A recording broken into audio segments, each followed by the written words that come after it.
So in today's video, we're going to talk about why I'm never giving up on my 8th gen Civic Si.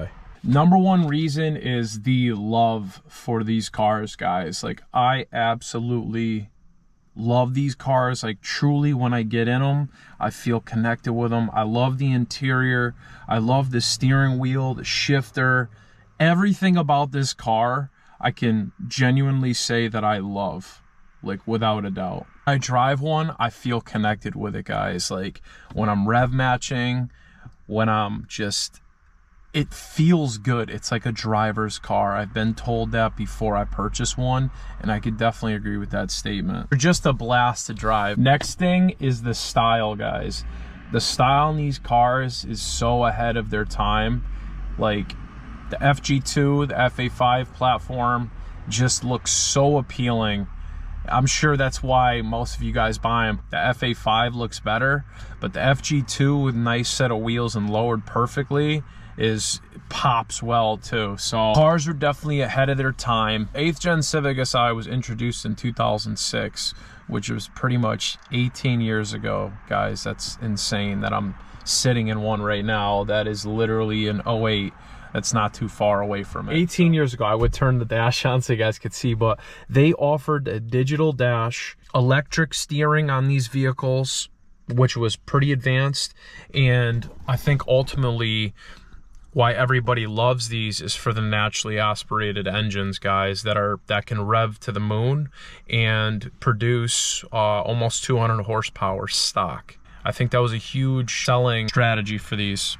And then I talked about this multiple times. You guys also seen some of my old videos, the fun runs, obviously, where these cars, if you do the right things to them and you do simple mods and a nice tune, you can literally keep with turboed cars or potentially even take on turboed cars. So it blows my mind to this day that these little cars are capable of,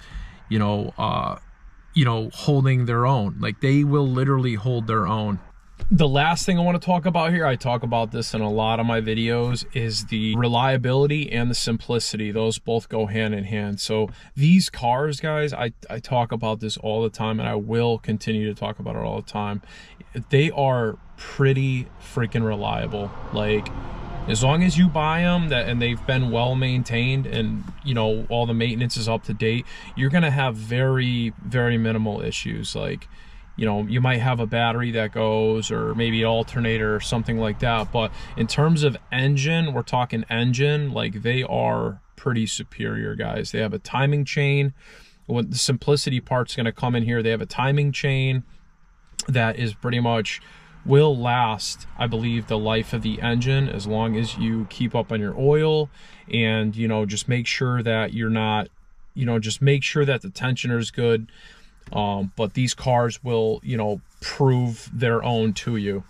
So for example, my old FG2, I bought it with 120K. I put on 80,000 miles, guys. In those 80,000 miles, I really only had a few issues. One issue was the clutch was already going on its way out. So when I first got it, I had to put a clutch in. But aside from that, it was always like little baby things like O2 sensors or little things like that. But like, I also tuned mine and put mods right on it, so you got to take that into consideration. When you mod the vehicle, you are going to run into more issues, guys. You're going to run into more issues. You got aftermarket parts on there. You're pushing a little more power. I mean, obviously you can handle it, but still, the tuning process, you got to make sure your tune's right, or you can mess up sensors, spark plugs, everything. The simplicity part too, what I like about it is when you pop the hood, everything is pretty easy to kind of like get to, in a sense, minus the header. When you have to do a header on these, it's a pain, but unless you have a lift. But everything is pretty simple to get to, guys. You have sensors, your map sensors right on the front. You got your mass airflow sensors, easy to get to. All right, guys, so I hope you enjoyed the video. If you did, be sure to leave a like. Drop all your comments down below. Comment 8th gen if you still have yours. And subscribe for more content, guys.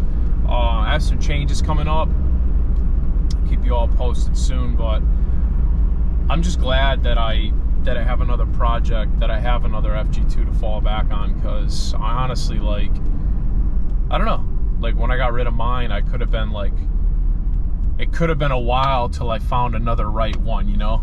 But I probably would have got an FA5 if I didn't have my other FG2 now. But anyways, I'm excited to see what the future's in store for that. I stopped at the machine shop 2 days ago. They cleaned the whole head off. And then I think by the end of this week, they should have the valves and everything assembled. So I'll see you guys soon. Peace out.